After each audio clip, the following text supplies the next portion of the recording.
विधानसभा चुनाव के ऐलान के बाद महाराष्ट्र में गरमाया सियासी पारा। महाविकास आघाड़ी और महायुति दोनों ही खेमों में सीट बंटवारे पर खींचतान जारी है। एनडीए में उलझा सीटों का मामला। संजय राउत बोले, प्रदेश कांग्रेस के नेता सक्षम नहीं हैं, राहुल गांधी से बात करेंगे।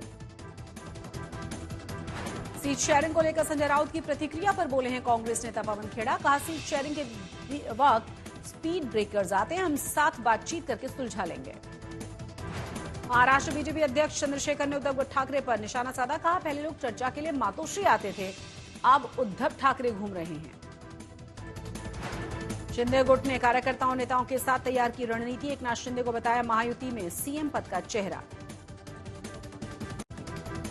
शिंदे गुट ने मुंबई में ज्यादा सीटों पर ठोकी दावेदारी। कहा, शिवसेना का गढ़ रही है माया नगरी। श्री महाकालेश्वर मंदिर में नहीं खत्म हो रहा है वीआईपी कल्चर। गर्भगृह में सांसद श्रीकांत अपनी पत्नी और 2 अन्य लोगों के साथ पूजा अर्चना करने के लिए पहुंचे। सलमान खान को फिर से मिली है धमकी। दुश्मनी खत्म करने के लिए 5 करोड़ रुपए की मांग। मुंबई ट्रैफिक पुलिस को आया सलमान खान के नाम का धमकी भरा मैसेज करने वाले ने खुद को बताया लॉरेंस बिश्नोई गैंग का करीबी। बाबा सिद्दीकी मर्डर केस में 5 नई गिरफ्तारियां। पकड़ा गया मुख्य आरोपी नितिन सप्रे और राम कनौजिया। डेप्यूटी सीएम फडणवीस से मिले हैं बाबा सिद्दीकी के बेटे जीशान। बाबा सिद्दीकी हत्याकांड मामले में अब तक कुल 9 की गिरफ्तारी। अहमदाबाद में किसान के घर गेहूं के ड्रम में रखे हुए 1 करोड़ रुपए की चोरी हुई। मामले में 2 पुलिस ने आरोपियों को गिरफ्तार कर लिया है। मुंबई में इंडिया गेम 2024 का शुभारंभ हुआ। जेपी नड्डा समेत कई बड़े नेता इसमें शामिल हुए। 522 रुपए की बढ़ोतरी के साथ 77,332 पर पहुंचा सोने का भाव। चांदी 335 रुपए की तेजी के साथ 51,935 रुपए प्रति किलो। 218 अंकों की तेजी के साथ 81,224 के स्तर पर बंद हुआ है सेंसेक्स। निफ्टी में भी 104 अंकों की तेजी 24,854 के स्तर पर बंद। मुंबई मेट्रो में हम सबसे पहले बात करते हैं सलमान खान की। लॉरेंस गैंग की तरफ से सलमान खान को एक बार फिर से धमकी दी गई है और इस धमकी में कहा गया है कि वो उसे हल्के में न ले।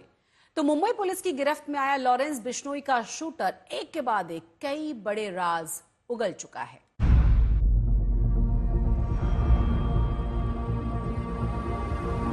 जिस वक्त घर की बालकनी से बाहर झांकना भी एक चुनौती बन गया है, ऐसे वक्त में सलमान खान बिग बॉस 18 के सेट पर शूटिंग के लिए पहुंच गए। सलमान खान का शूटिंग पर आना कोई मामूली बात नहीं है।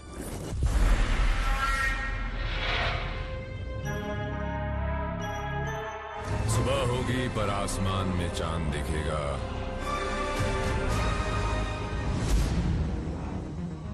Super cut. क्योंकि लगातार ये सस्पेंस बना हुआ था कि सलमान खान बिग बॉस 18 के वीकेंड का वार होस्ट करेंगे या नहीं, बल्कि उनको सुरक्षा कवर देने वाले शेरा और मुंबई पुलिस के लिए भी बड़ा चैलेंज है। जिस तरह से सलमान खान को एक के बाद एक लगातार धमकियां आ रही हैं, फिर सलमान का ये कहना कि वो बिग बॉस 18 में वीकेंड का वार जरूर करेंगे क्योंकि उनका प्रोफेशनल कमिटमेंट है, ये वाकई बड़ी बात है। शिकार तो सब करते हैं, लेकिन टाइगर से बेहतर शिकार कोई नहीं करता। लेकिन आपको बता दें कि इस वक्त सलमान Y+ कैटेगरी सिक्योरिटी के घेरे में हैं। सलमान खान के घर के बाहर मुंबई पुलिस की पूरी टीम 24 घंटे नजर रख रही है। AI कैमरों से सलमान खान के घर के बाहर हर आने जाने वाले पर नजर रखी जा रही है। आपको बता दें कि अगर कोई संदिग्ध व्यक्ति सलमान खान के घर के बाहर से 3 बार गुजरता है तो AI कैमरे मुंबई पुलिस के कमांड सेंटर में अलर्ट भेज देते हैं। बाबा सिद्दीकी हत्याकांड के बाद सुपरस्टार सलमान खान के घर की बाहर सिक्योरिटी बढ़ा दी गई है। आप एक तरह से कह सकते हैं मुंबई पुलिस पूरी कोशिश कर रही है कि सलमान खान को पूरी तरह से सिक्योरिटी प्रोवाइड की जाए। ग्राउंड फ्लोर और फर्स्ट फ्लोर गैलेक्सी अपार्टमेंट जो आप देख रहे हैं, इसमें सलमान का घर है। एक समय था जब सलमान खान इसी गैलरी में आकर अपने फैंस के साथ वेव करते थे, हाथ दिखाते थे, लेकिन जब से घर के बाहर गोली चली है गैलरी पर, तब से ये होना बंद हो गया है।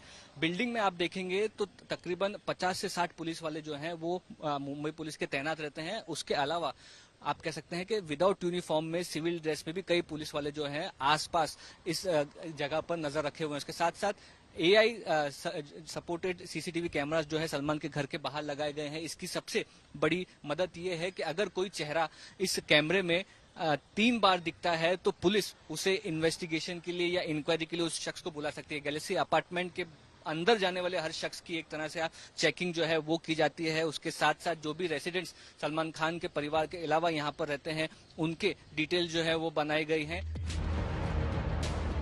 और ऐसे हालात में सलमान खान बिग बॉस 18 की शूटिंग करते हैं। गुरुवार रात सलमान खान शूटिंग के लिए टाइट सिक्योरिटी के बीच बिग बॉस 18 के सेट पर पहुंचे थे। सेट पर उनके लिए खास तौर पर बनाए गए एक कंपाउंड में रहे। वीकेंड का वार की शूटिंग शुक्रवार को लंच के बाद शुरू हुई और रात तक चलनी थी। सलमान की टीम ने प्रोडक्शन और चैनल से मिलकर ये सब कोऑर्डिनेट किया ताकि स्मूथ मूवमेंट हो। अरेंजमेंट्स की बात करें तो सलमान के साथ सेट पर उनकी सिक्योरिटी टीम के 60 से भी ज्यादा लोग मौजूद थे। सलमान के कंपाउंड में किसी आउटसाइडर यानी किसी बाहरी को आने की इजाजत नहीं थी। ये भी कह दिया गया था कि अगर किसी की एंट्री होगी तो वो आधार कार्ड वेरिफिकेशन के बाद ही अंदर जा सकता है। बिग बॉस 18 की टीम को शूट रैप अप होने तक सेट न छोड़ने को कहा गया। सलमान खान शुक्रवार को 2 एपिसोड की शूटिंग करने पहुंचे थे। ये दोनों ही एपिसोड वीकेंड पर ऑन एयर होंगे। बाबा सिद्दीकी की हत्या और फिर सलमान खान को लॉरेंस गैंग की धमकी के बाद ये कहा जा रहा था कि सलमान खान बिग बॉस 18 के वीकेंड का वार की शूटिंग नहीं करेंगे। ये कैसी आंख लिखा जाएगा इतिहास का पल, देखेगी ये आने वाला कल। वहीं बाबा सिद्दीकी की हत्या के बाद अब सलमान खान के भाई अरबाज खान का बयान भी आया था। अरबाज ने भी भाईजान की सुरक्षा को लेकर चिंता जाहिर की थी। अरबाज ने ये भी कहा था कि उनका परिवार सलमान को मिल रही धमकियों के बाद से काफी चिंतित है। मुंबई से सना फरजीन के साथ आज तक ब्यूरो। बाबा सिद्दीकी हत्याकांड में मुंबई पुलिस ने 5 और लोगों को गिरफ्तार कर लिया है। नितिन सापरे नाम के शख्स पर वारदात के लिए शूटर्स को विदेशी हथियार मुहैया कराने का आरोप है। इसी बीच बाबा सिद्दीकी के बेटे जीशान सिद्दीकी ने महाराष्ट्र के गृह मंत्री देवेंद्र फडणवीस से मुलाकात की है।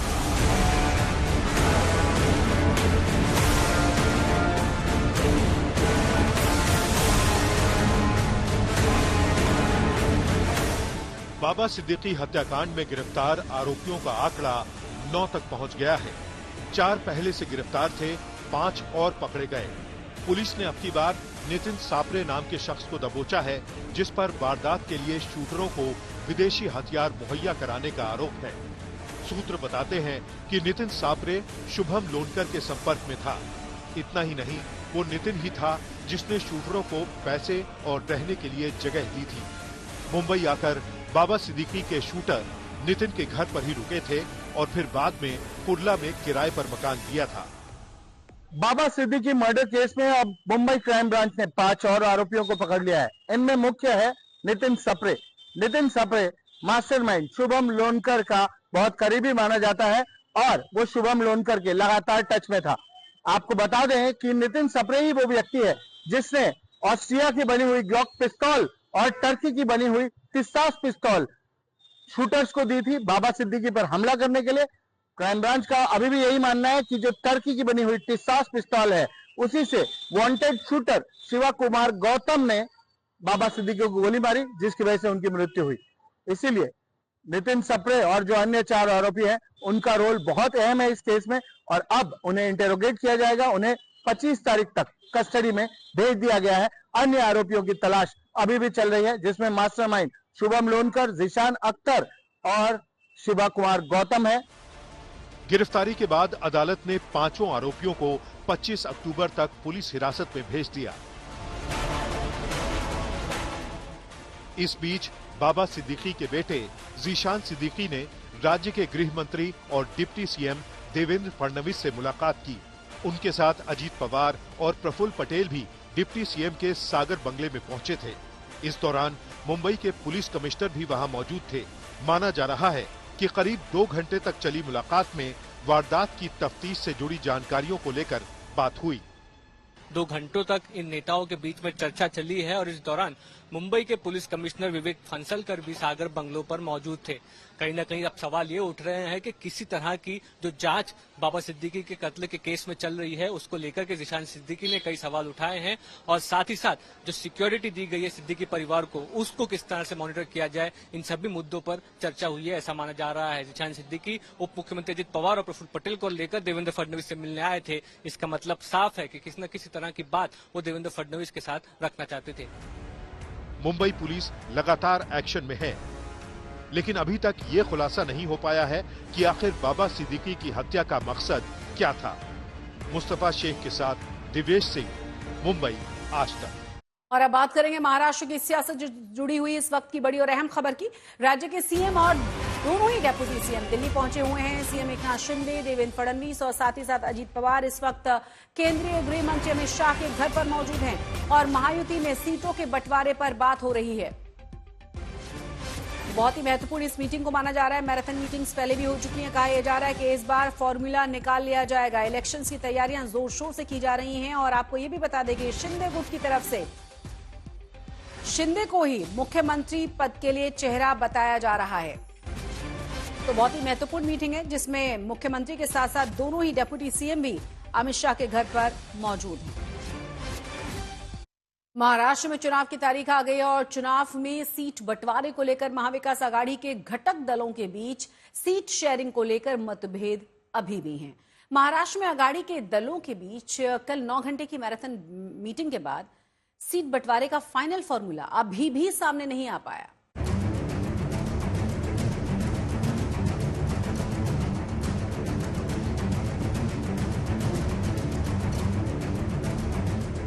महाराष्ट्र में चुनाव का ऐलान हो चुका है।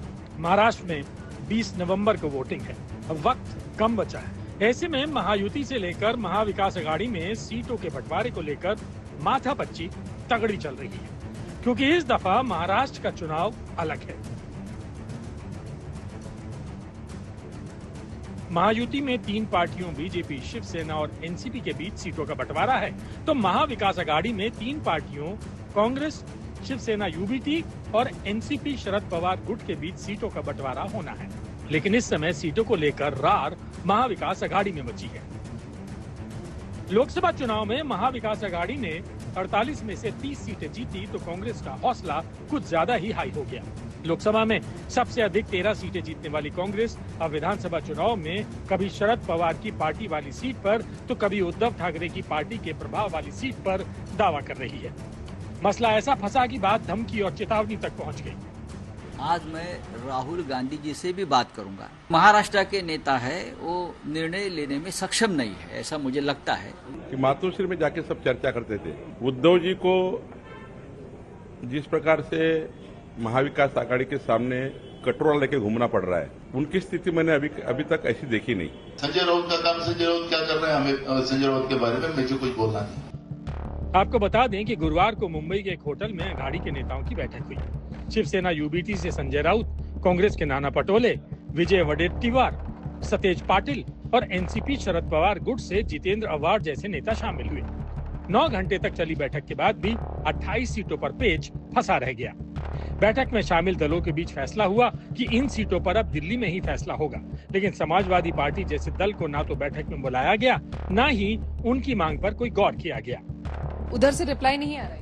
नहीं, रिप्लाई उधर से जब बात करता हूँ सब हमारी बातें चल रही हैं, हम बताते हैं आपको, फिक्र मत कीजिए, बताते हैं आपको। लेकिन जब मीटिंग में नहीं बुला रहे हैं तो बात कैसे? वो कह रहे हैं पहले 3 पार्टियों की मीटिंग होगी, वो खत्म हो जाएगी, फिर आप लोगों को बुलाएंगे। मुझे भी बता दीजिए नहीं क्या करना, बस यही चेतावनी समझिए आप, है ये धमकी नहीं है। कुल दरवाजा बंद नहीं है, हमारे दरवाजे महाविकास आघाड़ी के वो हमारे साथ में रहेंगे, यही हमारा प्रयास है। लेकिन साथ कैसे रहेंगे जब एक ही सीट पर कांग्रेस भी दावा कर रही है, शरद पवार की एनसीपी भी दावा कर रही है और तो और समाजवादी पार्टी भी दावा कर रही है। ये सब जब सीट शेयरिंग हो रही होती है पार्टियों के बीच में, इस तरह के पड़ाव, मोड़, स्पीड ब्रेकर्स सब आते हैं, लेकिन बातचीत होती है और बातचीत से रास्ता निकलता है, अभी भी निकल रहा है। गुरुवार को हुई महाविकास आघाड़ी के नेताओं की बैठक के बाद सूत्रों से पता चला कि पूर्वी विदर्भ में कांग्रेस एक भी सीट छोड़ने के लिए तैयार नहीं है। शिवसेना यूबीटी पूर्वी विदर्भ की उन सीटों पर दावा कर रही है जो कांग्रेस ने कभी नहीं जीती। उधर मुंबई की 2 सीटों पर भी कांग्रेस और शिवसेना यूबीटी के बीच खींचतान है। सूत्रों के मुताबिक शिवसेना यूबीटी ने कांग्रेस की तरह सांगली पैटर्न पर अपना उम्मीदवार उतारने की धमकी भी दे दी है। महाराष्ट्र में विदर्भ व मुंबई की जिन जिन सीटों पर पेच फंसने की खबर सामने आई है, उसमें 28 विवादित सीटें मुंबई और विदर्भ क्षेत्र में हैं, जहां कांग्रेस और शिवसेना यूबीटी दोनों दल दावा कर रहे हैं। इसके अलावा मुंबई में 3 प्रमुख विवादित सीटें हैं, जिसमें वर्सोवा, बायकुला और धारावी पर कांग्रेस दावा कर रही है। वर्सोवा, बायकुला और घाटकोपर पश्चिम पर शिवसेना यूबीटी दावा कर रही है और मुंबई में बायकुला, मानखुर्द, शिवाजी नगर, वर्सोवा और अणुशक्ति नगर पर समाजवादी पार्टी दावा कर रही है। जबकि इनमें से कुछ सीटों पर कांग्रेस ने उम्मीदवारों का नाम भी फाइनल कर लिया है और नाना पटोले ने कहा कि 84 सीटों की स्क्रीनिंग पूरी हुई है। उनके नाम पर 20 अक्टूबर को कांग्रेस केंद्रीय चुनाव समिति की बैठक में मुहर लगनी है। कांग्रेस ने कहा है कि 288 सीटों में से 260 सीटों पर सीट बंटवारे के मुद्दे को सुलझा लिया गया है। मुंबई की 3 सीटों सहित 28 सीटों पर विवाद को सुलझाने के लिए बातचीत चल रही है। इसके लिए सभी दल अपने प्रमुख नेताओं को विवादित सीटों की सूची भेजेंगे। महाराष्ट्र में अघाड़ी के घटक दलों के बड़े नेताओं की तो बैठक हो गई, लेकिन समाजवादी पार्टी का आरोप है कि छोटे दलों को महाराष्ट्र में पूरा सम्मान नहीं मिल रहा है। विद्या और ऋत्विक भालेकर के साथ साहिल जोशी, मुंबई, आज तक। और इसी के साथ मुंबई मेट्रो में बस इतना ही, लेकिन देश और दुनिया की तमाम बड़ी और अहम खबरों के लिए देखते रहिए आज तक।